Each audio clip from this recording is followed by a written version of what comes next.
Group क्रमांक 3 का प्रदर्शन है। वीडियो अच्छा लगे तो जरूर लाइक और ज़्यादा समय नहीं मिला था इसको बनाने में। हम लोग बहुत टाइम लेते हैं, लेकिन आज हमको ज़्यादा समय नहीं मिला था, और चूँकि वो बहुत सारे पन्ने का रहता है, फिर भी हम लोग इसको एक पन्ने में समेकित करने का प्रयास किए हैं। आप देखिए ये प्रयास कितना सक्सेसफुल होता है। तो यह SDP शाला विकास योजना, तो हमारी शाला है शासकीय प्राथमिक शाला जशपुर नगर, जिसकी स्थापना हुई थी सन 1962 में, और हमारे शालेय ग्राम की जनसंख्या है 540, और यहाँ की साक्षरता का प्रतिशत है 60%। 6 से 14 वर्ष के बच्चे यहाँ 48 बच्चे हैं, हमने सर्वे किया। यहाँ से हाई स्कूल की दूरी, मतलब हमारे प्राथमिक शाला से हाई स्कूल की दूरी 5 किलोमीटर है, माध्यमिक शाला 0 किलोमीटर है, और पंचायत भवन की दूरी 1 किलोमीटर है। बसाहट की समस्याएं, हमारे जिस बसाहट में हमारा विद्यालय है वहाँ की प्रमुख समस्याएं हैं पेयजल की समस्या, ये क्षेत्र हाथी प्रभावित क्षेत्र है, और यहाँ पर बिजली की समस्या है। बसाहट की विशेषताएं, खूबियाँ, पक्की सड़क है, यहाँ पे शाला भवन है, प्राथमिक स्वास्थ्य केंद्र है, और हमारी शाला में खेल का मैदान है। चैप्टर 2 में हमारे शाला में उपलब्ध संसाधन, हमारे उपलब्ध संसाधन है पक्का भवन है, खेल का मैदान है, शौचालय उपलब्ध है, और पेयजल की सुविधा उपलब्ध है। चैप्टर 3 गत वर्ष की उपलब्धियां, गत वर्ष कौन कौन सी उपलब्धियां रही हमारी शाला की। 100% उपस्थिति रही, 100% परीक्षा फल रहा, स्वच्छ परिसर, किचन गार्डन और वृक्षारोपण कराया गया। अब हमारे पास है इन सभी को जो समस्याएं हैं उसका प्राथमिकीकरण। तो सबसे पहला प्राथमिक था हमारा बच्चों की नियमित उपस्थिति कराना, दूसरा है गुणवत्तापूर्ण शिक्षा, तीसरा है प्रिंट रिच वातावरण, चौथा नियमित पालक संपर्क, और चौथा है उपचारात्मक शिक्षा।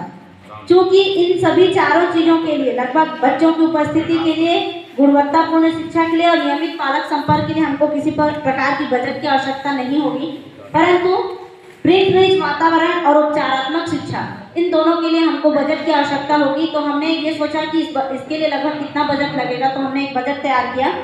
प्रिंट रिच वातावरण निर्माण के लिए प्रथम वर्ष बजट हमको लगभग 5,000 रुपये लगेंगे, और चूँकि ये त्रिवर्षीय योजना है, त्रिवर्षीय योजना है, इस वजह से हमको 15,000 रुपये कुल लगेंगे, जिसका कुल बजट होगा 20,000 रुपये, और इसके बजट का स्रोत है शाला अनुदान की राशि।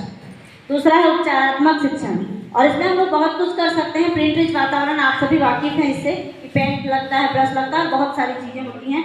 उपचारात्मक शिक्षा में हम लोग डिवाइस वगैरह का उपयोग कर सकते हैं, बहुत सारे फ्लैश कार्ड का उपयोग कर सकते हैं, जो कि खरीदने के लिए हम लोग को इकाई लागत लगती है 5,000 रुपये, कुल लागत है इसकी 15,000, और टोटल बजट हो जाएगा 20,000 रुपये, जो कि शाला अनुदान राशि से हम व्यय कर सकते हैं। तो ये हमारे शाला का सारा विकास का प्लान था, मतलब सारा विकास योजना थी, SDP था, हमारे स्कूल डेवलपमेंट प्लान का एक हिस्सा था।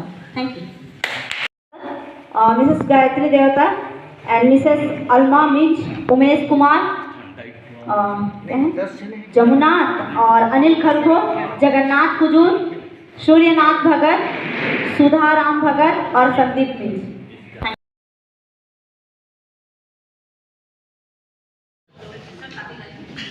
यहाँ पर एक शब्द है संकल्प। संकल्प का मतलब होता है प्रण प्रतिज्ञा, हम लोग सब जानते हैं। तो हमने उसी विषय में हम 10 ने मिलकर के काम किया, और हमने एक वृक्ष की भांति उसका चित्र बना करके आपके सामने में प्रदर्शन कर रहे हैं। सबसे पहले कार्य जो है शाला परिसर की सफाई, जैसे स्कूल खुलता है, ये प्रतिदिन का भी है, वार्षिक भी हो सकता है, मासिक भी हो सकता है। शाला परिसर की स्वच्छता उतनी जरूरत है जितना हमारे घरों को जरूरत है। अगर हमारे स्कूल स्वच्छ होंगे तो निश्चय ही हमारे बच्चे आकर्षित होंगे। अगला है 100% शिक्षक एवं विद्यार्थियों की समय पर उपस्थिति। समय पर उपस्थिति यहाँ पर आया है, समय पर उपस्थिति इसलिए जरूरी है, एक तो हमारे ऊपर दबाव लगता है, दबाव के लिए नहीं, बल्कि हम अपनी सुरक्षा से अपने कर्तव्य का निर्वहन करने के लिए समय पर उपस्थिति हमारी बहुत ही जरूरत है। साथ ही साथ बच्चों की भी वही उपस्थिति निरंतरता उनकी बनी रहे, इसलिए हमको विशेष ध्यान देना है। और ये 100% शिक्षक एवं विद्यार्थियों की समय पर उपस्थिति, यहाँ पर केवल उपस्थिति नहीं है, समय पर भी उपस्थिति है। जब बच्चे निरंतर साला आते हैं तो निश्चित है कि उनका किस तरह उसमें सुधार हमने पाया है।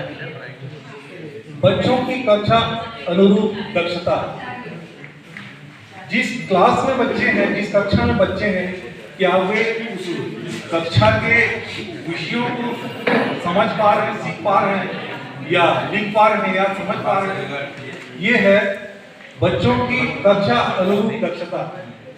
अगर 5वीं का बच्चा है, उसको गिनती नहीं आता है, तो हम ये खेल का विषय होगा। 4वीं में है, गिनती नहीं आता है, पढ़ा नहीं आता है, तो ये खेल का विषय होगा। और उसमें बच्चे को दक्ष करने की आवश्यकता है, और उसके लिए हम लोग ही समर्पित भी हैं, और हमें अपने कर्तव्य बोध भी होना चाहिए। बच्चों की स्थानीय भाषा में शिक्षा, ये विषय हम लोग, बहुत सारे लोग ऐसे हैं कि हम जिस गांव में हैं वहाँ की भाषा को नहीं जानते हैं, या जानते हैं तो हम लोग हिंदी को छोड़ नहीं पाते हैं। अगर हम लोग किसी ऐसे गांव में हैं जहाँ केवल शादी जाने वाले बच्चे हैं, तो निश्चय है कि हमें हिंदी को छोड़ करके शादी में बात करना है। अगर आप शादी नहीं जानते हैं तो आपको सीखना है। अगर आप प्रूफ नहीं जानते, मैं क्षमा चाहते हूँ इस बात को, कि आपको सीखना है, ताकि बच्चे पूरी रीति से आपके साथ घुल मिल सके, और जो उनका समुचित उनको शिक्षा है, जो उनका रिश्ता है, वो लोग पा सकते। अगला है शिक्षण सामग्री का नियमित उपयोग। शिक्षण सामग्री का नियमित उपयोग करने से बच्चे जब छू कर करते हैं, जो पकड़ के करते हैं, कल ही हम लोग एक उदाहरण सुन रहे थे, आलू वाली बात। आलू कहाँ फलता है, ये क्या है, थ्योरिकल और प्रैक्टिकल में दोनों में अंतर हो जाता है। जब हम थ्योरिकल केवल पढ़ेंगे तो निश्चय है कि हम आलू कौन सा पेड़ में फलता है वाली बात आएगी। तो ये स्थिति ये है, जब हम सामग्रियों का उपयोग करके जो बच्चों को पढ़ाएंगे तो निश्चय है कि बच्चों का स्तर बढ़ेगा। अगला है प्रेम रिच वातावरण। ये प्रेम रिच वातावरण केवल हमारा स्कूल ना हो, हमारा गांव भी हो, हम जिस जगह में रहते वो भी हो सकता है घर के बच्चे भी अपने घरों में ऐसा कुछ उसके अभिभावक करें। ये हम लोगों की मंशा है। अगला है शून्य निवेश नवाचारी शिक्षा। जो कुछ भी नहीं है उसमें से शिक्षक कुछ कर सकते हैं, लेकिन करना चाहे तो शिक्षक बहुत कुछ कर सकते हैं, और सभी के सभी प्रतिभाशाली शिक्षक हैं, कम से कम हमारे शासकीय स्कूलों में। तो निश्चय है कि वे नवाचारी शिक्षा बच्चों को करवा सकते हैं, शून्य निवेश शिक्षा बच्चों को दे सकते हैं। जो कुछ भी नहीं है उसको बहुत कुछ बनाकर बच्चों के सामने रखा जा सकता है। अगला है मध्याह्न भोजन का गुणवत्तापूर्ण मेन्यू के अनुसार संचालन। मैं अगर हम लोग केवल है तो मैं क्षमा चाहता हूँ, एक बात कहना चाहूँगा। अधिकांश स्कूलों में, मैं तो कहता हूँ बहुत सारे स्कूलों में मेन्यू के अनुसार नहीं दिया जाता जी, सामग्री नहीं मिलता है, तो मेनू के अनुसार चार्ट हम खोज भी नहीं सकते। हरी सब्जी तो देखे ही नहीं, तो ये मेनू के अनुसार हमने जरूर लिखा है, लेकिन मेनू के अनुसार हो नहीं पाता है। मैं आगे बढ़ना चाहूँगा। समुदाय के बच्चों के सीखने में नियमित सहयोग, ये कभी नहीं हो पाता है। गिनती के अगर आवाज तो आ रहा है सर, थोड़ा सा माइक को नजदीक कर। बच्चे जो है बस्ता लेकर नहीं आते हैं, तो ये हमारा एक चित्र के द्वारा हम दर्शाए हैं। इसमें बच्चे बिना बस्ता के स्कूल आ रहे हैं, और उसके पश्चात यहाँ पर दिखाया गया है कि स्कूल में प्रतियोगिता का आयोजन किया गया है। इसमें जो है पेरेंट्स बच्चे के आए हुए हैं। हम बच्चों को मतलब पहले बताया जाए कि शनिवार को जो भी प्रतियोगिता होता है उसकी सूचना दें पेरेंट्स को, और वो भी आकर के इसका आनंद लें।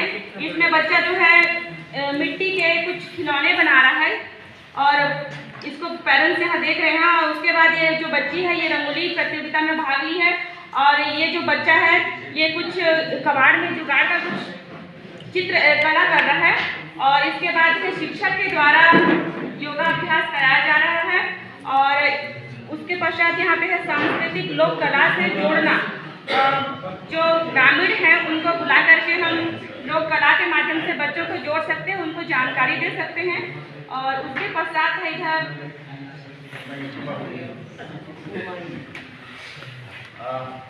बस्ता विभिन्न क्रियाकलाप शनिवार के दिन शासन के निर्देशानुसार तो निम्नलिखित क्रियाकलाप कराए जाते हैं स्कूल में, जैसे कि कहानी सुनाना, कबाड़ से जुगाड़, बागवानी, यातायात नियमों की जानकारी, खेलकूद एवं योगाभ्यास। लोक गीत में नृत्य व गायन, वाद संवाद एवं प्रश्नोत्तरी, समुदाय को आमंत्रित कर कहानी सुनाने हेतु प्रेरित करना इत्यादि कार्यक्रमों का उस दिन आयोजन किया जाता है और बच्चों को सिखाया जाता है।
हमारे सबसे पहले में है किचन गार्डन सह वृक्षारोपण में सहयोग। ये जो हमारे समुदाय के जो सदस्य होते हैं उनके द्वारा हमारे FLN में और अधिक सुझाव और बढ़ाने के लिए हमारे यहाँ पे उन्होंने सहयोग किया हुआ है। तो यहाँ पे हमने जो सहयोग किया है किचन गार्डन सह वृक्षारोपण में सहयोग। हमारे समिति के जितने भी सदस्य होते हैं वो सदस्य हमारे वृक्षारोपण और बागवानी और किचन गार्डन सब में ये हमारे सहयोग करते हैं। और दूसरा जो हमारे जो समुदाय एवं शाला प्रबंधन समिति के जो सदस्य होते हैं वो हमारे मध्याह्न भोजन में भी सहयोग प्रदान करते हैं। वर्तमान में आप लोग को भी ज्ञात होगा हमारे जो रसोईया भाई और जो कर्मचारी थे उन्होंने कुछ 2 महीने लगभग उन्होंने अभी अपने मांग पर अड़े हुए थे। उस बीच में कई विद्यालयों में भोजन नहीं बन पा रहा था। उस स्थिति में हमारे जो समुदाय के जो सदस्य थे उनके द्वारा ही एक वैकल्पिक व्यवस्था बनाया गया और उन वैकल्पिक व्यवस्था के माध्यम से हमारे समिति के जो सदस्य हैं उनके द्वारा ही भोजन बनाने का काम किया गया और हमारे सभी बच्चों को परोसने का काम भी किया गया। ये एक बेहतर सहयोग हमारे समिति शाला प्रबंधन समिति की ओर से। वैसे ही तीसरे क्रम में गणित कौशल विकास। इस गणित कौशल विकास में हम खेल खेल में गणित ज्ञान सिखाते हैं। यहाँ पे प्रदर्शित है ये गणित अंकों का बोर्ड है। इसके अतिरिक्त हम सांप सीढ़ी का खेल भी खिला सकते हैं। कितने भाई कितने, 2 2 2, कितने भाई कितने, 5 5 5, इस तरह के विभिन्न खेल को हम लोग खेल खेल के माध्यम से गणितीय अंकों का ज्ञान और गिनती सिखा सकते हैं। जैसे रेस जो होता है सभी बच्चे जिस बच्चे का पारी होता है वो बच्चा 1 से 100 तक गिनती गिनता है। तो जब तक 1 से लेकर 100 तक गिनते तक बाकी जो बच्चे हैं समूह के वो सभी बच्चे छिपने के लिए जाते हैं। तो इससे क्या होता है बच्चों का मनोरंजन भी होता है और साथ साथ में वो 1 से लेकर 100 तक गिनती भी सीख जाते हैं।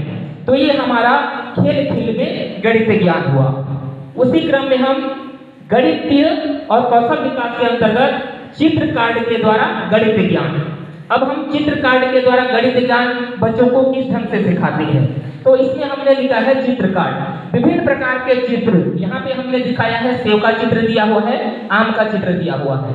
तो इसी तरह से अन्य विभिन्न प्रकार के चित्र, चिड़िया, घोड़ा, हाथी, बंदर, जो भी चित्र होंगे, जो भी कार्ड होंगे, उस चित्रों के माध्यम से इस कार्ड को लेंगे। जैसे यहाँ पे सेव है 1 2 3, इसमें हम फल का पहचान भी कर सकते हैं और कितने फल हैं 1 2 3, तो ये चित्र कार्ड के माध्यम से हम गिनती सिखा सकते हैं। वैसे ही यहाँ आम है, आम ये क्या है, आम से भी उनको परिचित करा रहे हैं। उसके बाद आम की संख्या कितनी है 1 2 3 4, यानी कि हम इससे भी हम गिनती सिखा रहे हैं। इसी क्रम में हम हमारे जो बच्चों को सिखाने हेतु समुदाय के माताओं को जागरूक करना, और इसमें होता है हमारे कई ऐसे पीएस विद्यालय हैं जो आंगनबाड़ी से कंबाइन होता है। आंगनबाड़ी और प्राथमिक शाला लगभग एक ही जगह में होता है। मैं वर्तमान में हमारे जो विद्यालय है वो सेम ऐसे ही है मेरा अनुभव। तो आंगनबाड़ी के जो बच्चे हैं लगभग 3 साल से लेकर लगभग 3 साल के बच्चे ज़्यादा आते हैं। तो उनके साथ साथ कई माताएं भी आ जाते हैं, और उन माताओं को कभी कभी हम क्या करते हैं, जागरूक करते रहते हैं कि आप इसी तरह से प्रतिदिन कम से कम अपने बच्चों को छोड़ने आए और उनके साथ कम से कम 10 मिनट 5 मिनट आप आंगनबाड़ी में बिताएं। और उनके साथ हमारे यहाँ जो किट उपलब्ध होता है आंगनबाड़ी में, उन किटों के माध्यम से, जैसे फल का किट हुआ और अन्य गणित के कुछ और जो किट होते हैं, विभिन्न प्रकार के जो किट होते हैं, उन किटों के माध्यम से हम बच्चों को और उनके माताओं को जैसे सिखाते हैं बच्चों के संग संग, तो माताएं का भी ज्ञान होता है और माताएं उसको अपने घर में भी बच्चों को सिखाने में मदद करती है। और इस तरह से सबसे मेरा जो अनुभव है, हमारा क्षेत्र लुड़ेक जो पत्थलगांव है वो आजकल क्या टमाटर राजधानी के नाम से प्रसिद्ध हुई है। तो मैं हमारे समिति वालों के लिए विशेष धन्यवाद करना चाहूँगा कि जब से बरसात का मौसम आता है तब से अपने घर में जो भी साग भाजी उपलब्ध होता है, बरबट्टी हुआ, टमाटर हुआ, तोरई हुआ, टोनका भिंडी, जो भी, तो वो स्वेच्छा से जिसके यहाँ जो व्यवस्था होता है तो वो इस किचन गार्डन और इसी के सहयोग से वो अपने विद्यालय में स्वेच्छा से हमारे यहाँ पहुँचा देते हैं। आजकल तो टमाटर ऐसा है कि आप लोग रोज बनाइए, रोज चटनी खाइए, तो उनके लिए बहुत बहुत धन्यवाद है। और हमारा यही था मूलभूत साक्षरता गणित कौशल विकास। और हमारे ग्रुप के सदस्य हैं, मैं स्वयं रविशंकर पेंद्रा।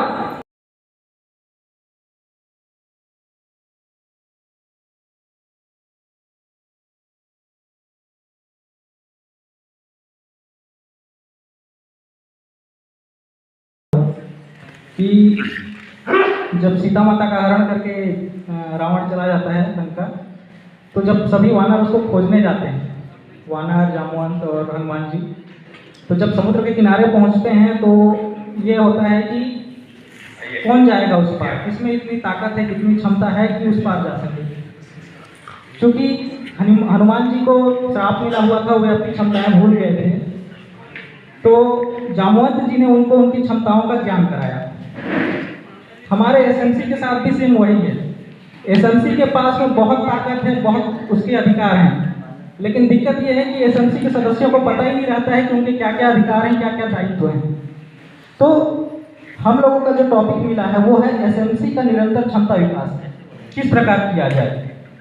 तो इस बार जब आप प्रशिक्षण देने के लिए जाएंगे और प्रशिक्षण देते हुए जब समिति के सदस्य आएंगे तो आप उनसे पूछिएगा कि आपको पिछला प्रशिक्षण कब मिला था और वह कितने दिनों का था, और जो प्रशिक्षण हुआ क्या उसको करने के बाद आप लोगों की क्षमताओं में कुछ वृद्धि हुई, आप लोगों ने अपने अधिकारों को जाना, या आपकी स्कूल में क्या भूमिका है, क्या उससे आप परिचित हैं। निश्चित रूप से मेरे को मिलेगा कि आप लोगों को मिलेगा कि 80% लोगों को पता ही नहीं है कि एसएमसी सदस्यों को करना क्या होता है, उनके अधिकारों के बारे में जानना है, क्या आखिर उनके अधिकार क्या हैं। तो उनकी क्षमता के विकास के लिए क्या क्या किया जा सकता है, इस चार्ट के माध्यम से हम लोग आप लोगों के सामने प्रस्तुत करते हैं। एसएमसी क्षमता विकास के लिए किए जा सकने वाले कार्य, जैसे सबसे पहला इसमें प्रशिक्षण। जो हम लोग अभी प्रशिक्षण कर रहे हैं, वास्तव में इसका उद्देश्य यही है कि जो एसएमसी के सदस्य हैं उनकी क्षमता में विकास हो और वे विद्यालय में आएं और विद्यालय में अपनी भूमिका का निर्वहन करें।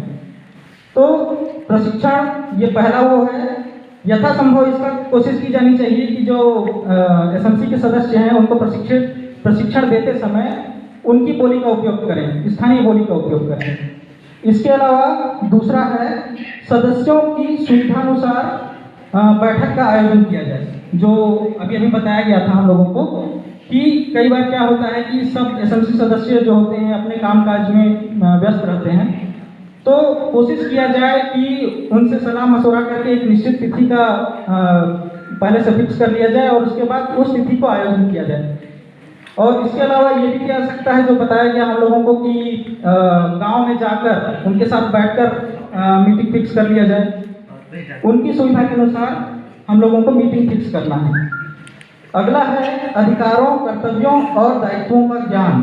कई बार क्या होता है, एसएमसी के सदस्यों को पता ही नहीं होता है कि उनके क्या क्या अधिकार हैं। उनको मॉनिटरिंग करने का अधिकार है, वे मध्याह्न भोजन देख सकते हैं, विद्यालय में हम लोगों की उपस्थिति को देख सकते हैं, समय का देख सकते हैं, किस प्रकार की पढ़ाई हो रही है उसको देख सकते हैं।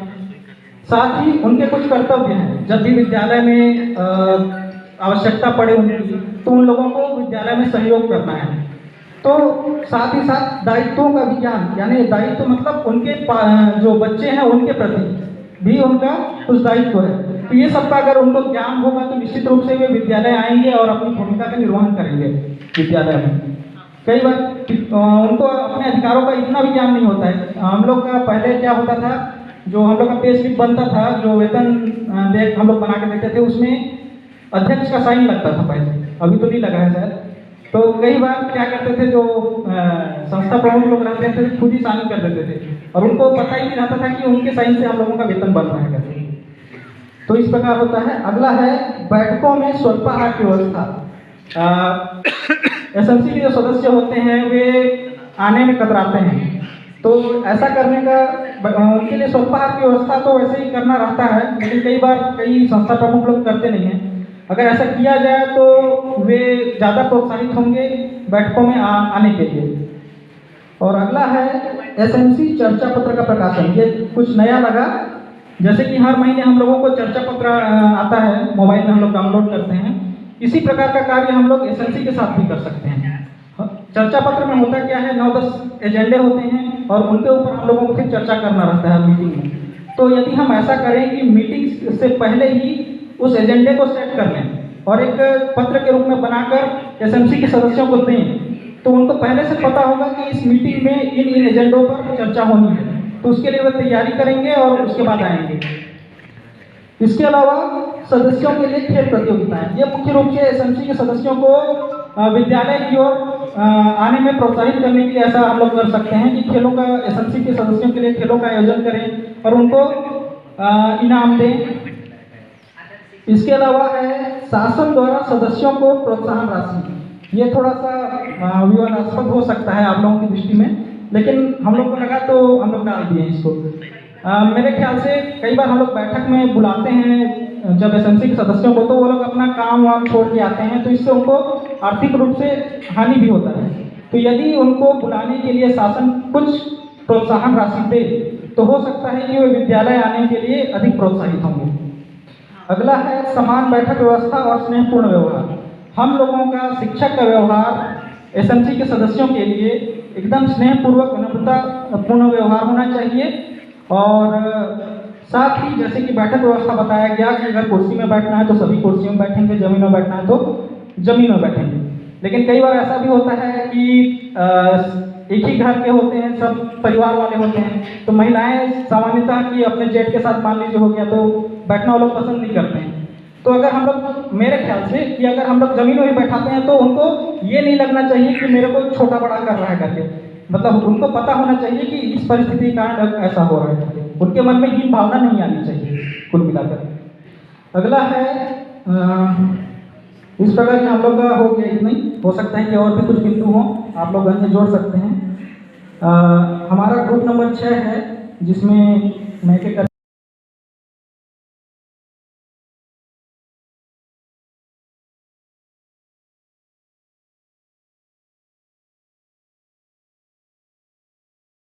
टास्क मिला है वो एसएमसी मेंबर्स के ऊपर में कार्य करने के लिए मिला है। इस प्रशिक्षण का जो मूलभूत आधार है वो यही है कि हमारे स्कूल मैनेजमेंट कमेटी के जो मेंबर हैं उनके अधिकार, उनका दायित्व क्या है और वो किस अधिकार से, किस दायित्व के तहत हमारे स्कूल में आते हैं और उनके कार्य क्या है, ये सब हम लोग जब से स्कूल में आए हैं तब से जानते हैं। लेकिन एसएमसी के सदस्यों का उन्मुखीकरण या कहूं उनके अधिकारों से उन्हें भली भांति अवगत कराना, जिससे वो अपने अधिकार का प्रयोग करते हुए स्कूल की व्यवस्था को बेहतर से बेहतर बना सकें। तो ये प्रशिक्षण का मूलभूत आधार है और उसी मूलभूत आधार पर हम लोगों को काम करने का मौका मिला। तो हम लोगों ने 2 प्रकार के एसएमसी सदस्यों का गठन किया। एक जो अभी वर्तमान में कार्यरत हैं और एक दूसरा जो हम यहां से जब जाएंगे और उन्हें प्रशिक्षित करेंगे तब के एसएमसी मेंबर्स के विचार क्या होगी, उनके अधिकार क्या होंगे, उनके कर्तव्य क्या होंगे, वो किस प्रकार से काम करेंगे। तो 2 प्रकार के एसएमसी मेंबर्स का हम लोगों ने आकलन किया है अपने अनुभवों के आधार पर। तो अभी हमारा जो दल क्रमांक 1 है, आप लोग देख रहे हैं, सामान्य शाला प्रबंधन समिति एवं पालकों द्वारा स्कूल में देखे जाने वाले बिंदु अभी जो आते हैं, सामान्य रूप से जो हम लोग बुलाते हैं वो आते हैं और वो क्या देखते हैं। तो हम लोगों ने जो डिस्कस किया, चर्चा किया कि वो क्या देखते हैं एसएमसी के जो मेंबर हैं। वो सबसे पहले विद्यार्थी के बुरी आदत के बारे में चर्चा करते हैं। ये गुरुजी हम अच्छुआ तो नींद में आता है स्कूल कहे तो नहीं, और सिनेमा देखे, मोबाइल देखे, तो कोई बीड़ी पिए, तो कोई गुटखा खाए। ये पहला टॉपिक है उनका। वो पहला चर्चा यही करते हैं कि उनके बच्चों का जो बुरा आदत है, बैड हैबिट्स है, वो दूर हो जाए।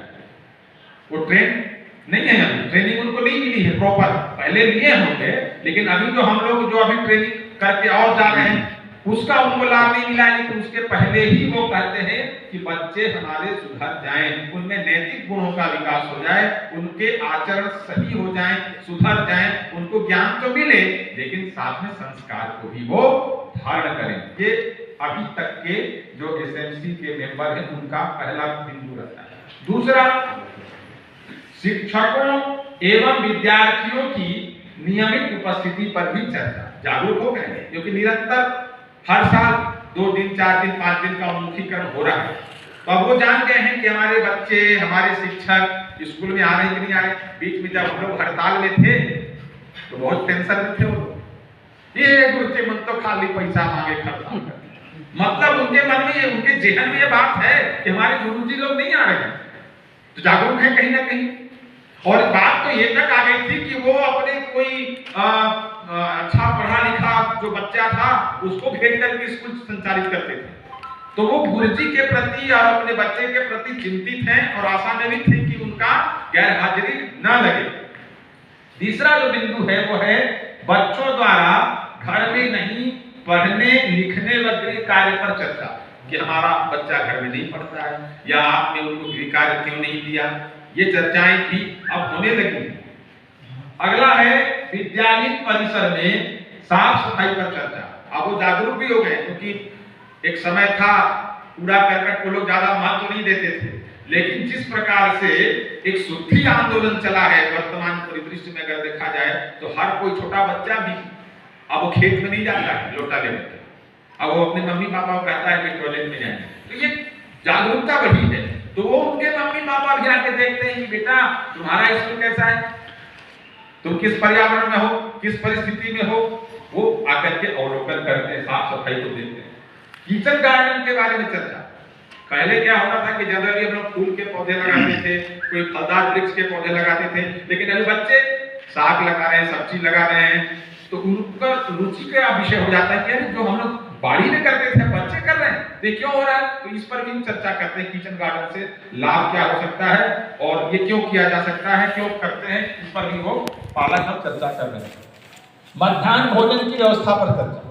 कई बार ऐसा होता है कि दाल में नमक अधिक पड़ जाए या दाल ही न मिले, अचार और भात खाना पड़ता है बच्चों को, तो ये शिकायत भी आती है कि गुरुजी कड़ी ध्यान दियो, रसोईया तो ऐसे फला नहीं बहन रैंक रिस्क नॉन कम रिस्क, तो ये चर्चा भी उसमें होती है। तो जो पालक हैं, एसएमसी मेंबर्स हैं, वो मध्याह्न भोजन पर भी जागरूक हो गए हैं। विद्यालय भवन के रंग रंगाई पुताई पर भी वो आजकल अपना अवलोकन करते हैं, देखते हैं कि सही में जो परिस्थिति में हम लोग बच्चों को भेज रहे हैं, अन्य जो प्राइवेट स्कूल हैं उनका रंग रोगन चकाचौंध कर देने वाला है, हमारे सरकारी स्कूल में क्यों नहीं है। तो आकर के इस पर भी चर्चा करते हैं कि थोड़ा इसको रंगाई पुताई कराइए, जो जाली वाली लग गया है उसको हटाइए और बढ़िया से सुंदर से दिखे स्कूल। विद्यालय भवन के मरम्मत व अहाता पर चर्चा। कई ऐसे स्कूल अभी भी हैं जहां अहाता निर्माण नहीं हुआ है, तो अहाता निर्माण नहीं होने के कारण उनका ना तो किचन गार्डन सक्सेस है, ना कोई फलदार वृक्ष, ना फूल पौधा लगा नहीं पाते हैं।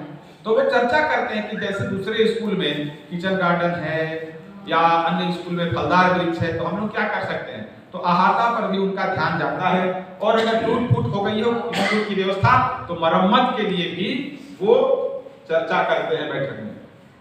अभी जो सबसे महत्वपूर्ण एक योजना चला जल जीवन योजना, तो स्कूल तक वो पहुंच गया है, तो उसकी शुद्धता पर भी, उसके रख रखाव पर भी पालक जो हैं आकर के चर्चा करते हैं। बोरिंग का तो ये अव्यवस्थित स्थिति है, बिना अहाता होने के कारण अव्यवस्थित स्थिति का एक स्कूल। लेकिन जब हम ट्रेन कर देंगे उनको, तो उनके मन में जो जिज्ञासा होगी, जो अवलोकन करेंगे, उस विषय को बताएंगे हम सब। तो ये जो स्कूल का जो डायग्राम बना हुआ है, स्कूल का जो आप पिक्चर देख रहे हैं, ये बहुत व्यवस्थित आपको नजर आएगा, जहां एक शाला भवन है और उस शाला भवन में किचन गार्डन है, किचन गार्डन के बाद खेल का मैदान पर्याप्त है, जहां बच्चे अच्छे से खेल सकते हैं, ध्वजारोहण करने के लिए सुंदर सी व्यवस्था की गई है, छायादार वृक्ष है, पेयजल की सुविधा है, हैंडपंप का गंदा पानी जो है किसी अच्छे सीपेज में जा रहा है ताकि बदबू ना आए, शौचालय बालक बालिकाओं का अलग व्यवस्थित है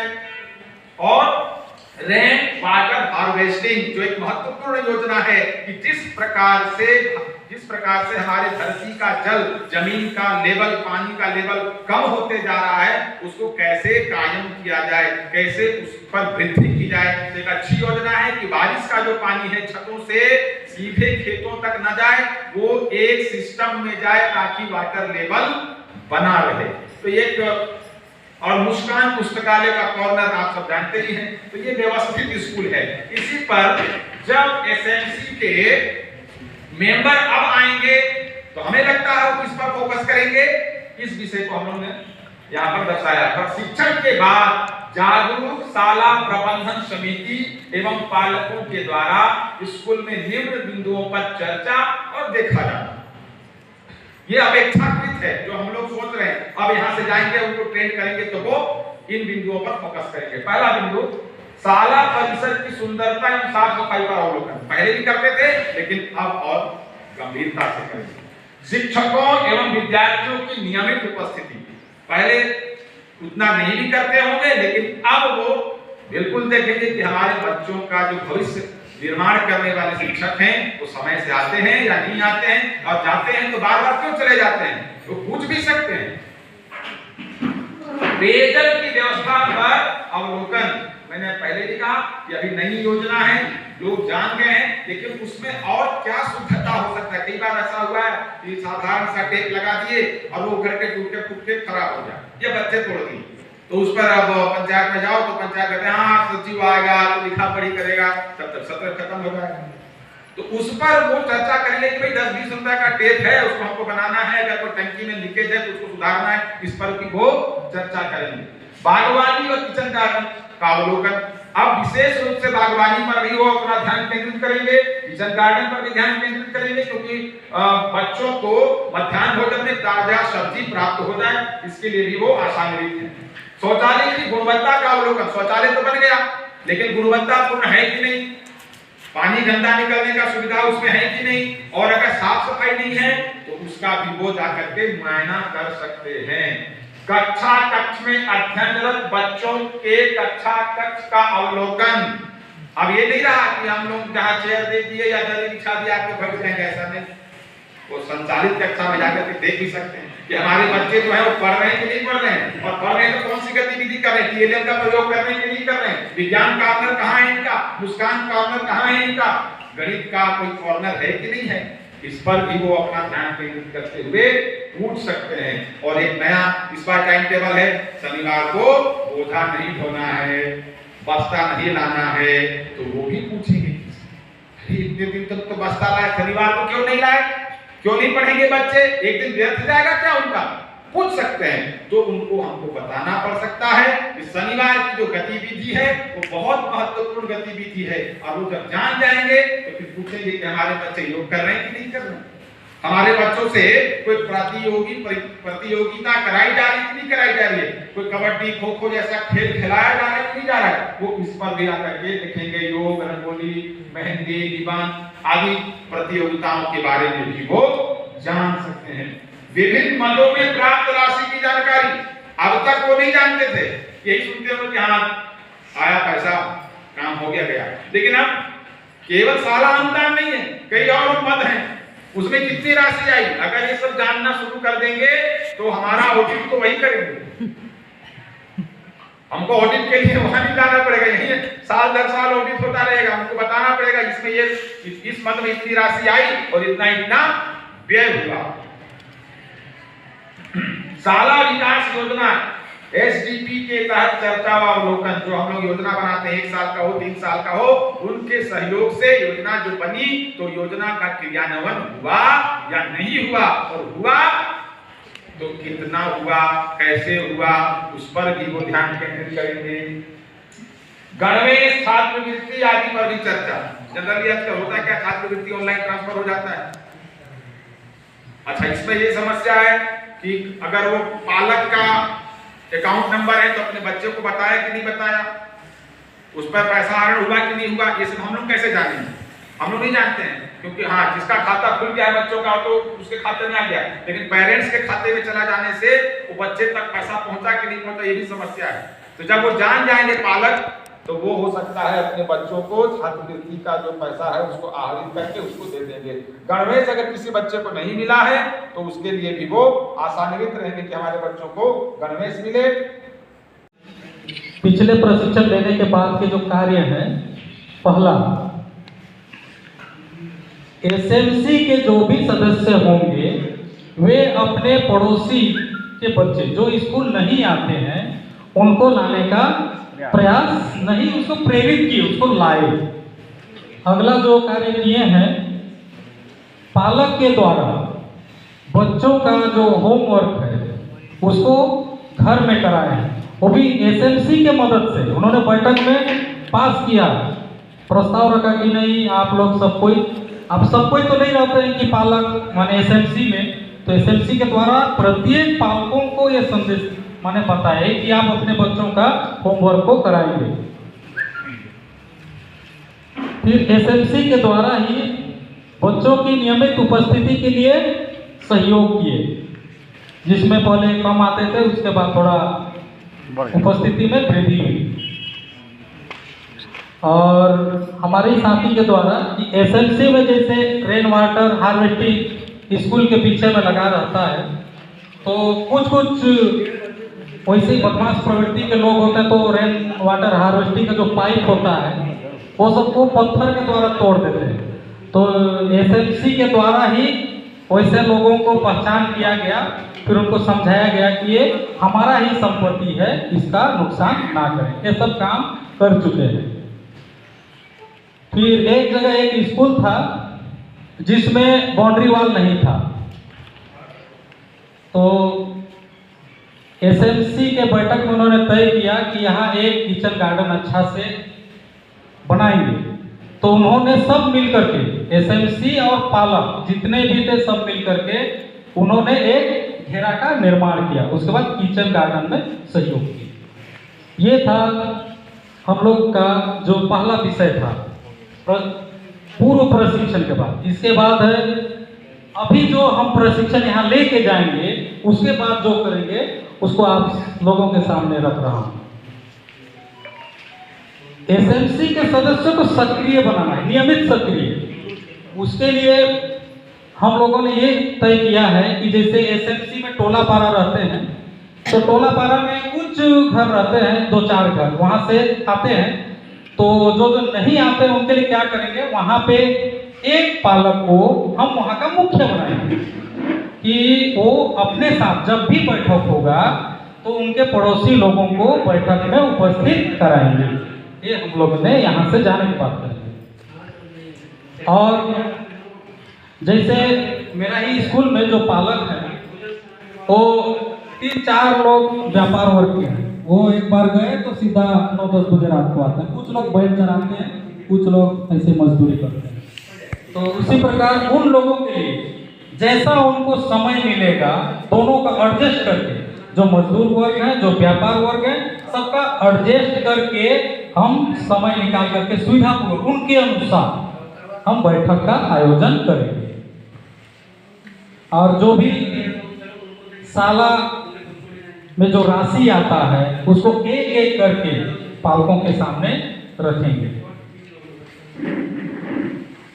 अगला है कि समिति के सदस्य को ही निर्धारित करेंगे कि हर सप्ताह 2 को निर्धारित करेंगे कि आप अगले सप्ताह स्कूल आइएगा, और स्कूल का जितना भी गतिविधि होता है, पढ़ाई से लेकर के साला में जितना सब कुछ, उसका निरीक्षण करेंगे। और जो 1 वर्षीय शाला विकास योजना है, उसमें हम लोगों ने बनाया है कि बच्चों, पहला है बच्चों की 100% उपस्थिति करने का हम लोग ने लक्ष्य लिया है। और दूसरा है कि 3री से 5वीं तक के जितने भी बच्चे हैं वो 20 तक का पढ़ा जाएंगे। 1 वर्ष का हमारा शाला विकास योजना। और तीसरा है वृक्षारोपण करेंगे एसएमसी के मदद से। और इसमें क्या है, वृक्षारोपण करने के साथ हम लोगों ने प्रतिवर्ष रक्षाबंधन होता है, आप लोग को भी मैं कहना चाहूँगा ये इसको कीजिएगा। जैसे वृक्ष तो लगा दिए, उसके बाद में नुकसान हो जाता है अगर घेरा नहीं करेंगे, जहाँ घेरा नहीं है वहाँ। तो रक्षाबंधन के दिन कम से कम रक्षा सूत्र को लेकर के आए प्रत्येक एसएमसी के सदस्य, और अपना अपना जो वृक्ष लगाए रहेंगे उनको रक्षा सूत्र बांधेंगे और उसका रक्षा करने का वहीं पे पढ़ लेंगे। ये आप लोग भी कीजिएगा, ये हमारा टीम तो करेगा ही करेगा। मैं यहीं से निवेदन करता हूँ कि आप लोग भी कीजिए। और जो निष्क्रिय श्रोता रहते हैं एसएमसी के, उसको एक्शन मोड में लाने के लिए हम क्या कर रहे हैं, जैसे कुछ पालक ऐसे रहते हैं कि अरे मेरा बेटा तो बहुत ही अनपढ़ है, पढ़ने लिखने ठीक से जानता नहीं है, तो वो पीछे बढ़ करके क्या करना, जाने दो अल्लाह। तो एसएमसी के द्वारा उस ऐसे निष्क्रिय श्रोता लोग के जो बच्चे हैं उनमें क्या योग्यता है, क्या उसमें गुणवत्ता में लाना है।